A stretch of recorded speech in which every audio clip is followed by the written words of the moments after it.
Hey, have you been waiting for that offer to come in, and when it finally does and you're so excited about it and it comes in super low? Hi, I'm Mariana. I'm Derek Wagner, and we help homeowners sell and work through difficult lowball offers to get you to the closing table. The first step when you get this lowball offer is absolutely in no way, shape, or form take it personally. Step 2 is look at the whole offer, because price isn't everything. Maybe they have fewer contingencies, maybe they're paying cash, so there's not gonna be a lot of loan issues, maybe there's flexible closing date. Sometimes those factors can save you time, they can save you stress, and honestly, they might even still save you money at the end of the day. Yeah, and some of those offers, they're not asking for concessions, which can be tens, $20,000s of dollars. Absolutely. Yeah. Step 3 is to really understand where the buyers are coming from.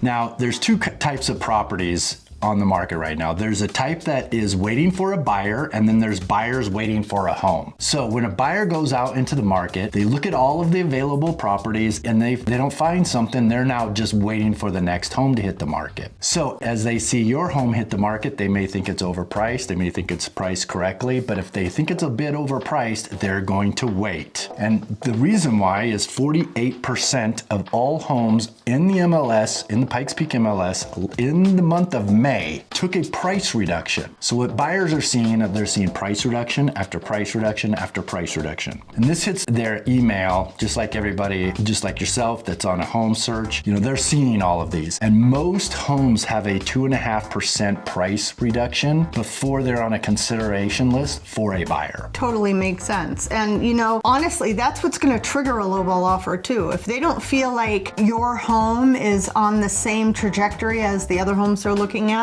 maybe there hasn't been a price reduction when they feel like your house might be overpriced, then they'll go, fine, I think what we're going to do is we're going to lowball it to see what happens. That's kind of what triggers that. And so instead of walking away from those situations, I think it's really important to value any offer that comes in, because you don't have to accept it blindly. You can always counter. And even if you're step 4 is to give them a good counter. Exactly. Even if you're really far apart, I mean, I have watched Derek negotiate these almost impossible seeming differences between the offer price and the asking price, and be able to negotiate. There's so many things to negotiate, but being able to negotiate, and you can't do that without an initial offer, even if it's lowball. Sometimes a buyer is just waiting for the signal to get serious. You can stick close to your asking price. Maybe you can offer different types of concessions, or you can tighten up the terms. There's a lot of things you can negotiate to help bring the offer and what you're going to accept. That's right. So that brings us to step number 5, which is to know your end game. Is your end game to sell a rental property? Is your end game to move up, move down, job relocation? What is your end game? And does $5,000 matter in the scope of things? Is it easy, stressful transition more of what you're looking for? Or maybe an easy, not stressful transition. Oh, that's my favorite. That is my favorite.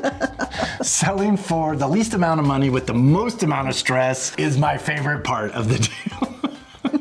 Just kind of as a closing thought, you know, lowball offers do not mean low interest in your property. If they're willing to write an offer, they're interested. And so you kind of have to play on that. And if handled the right way, they can lead to a sale that actually works for everyone.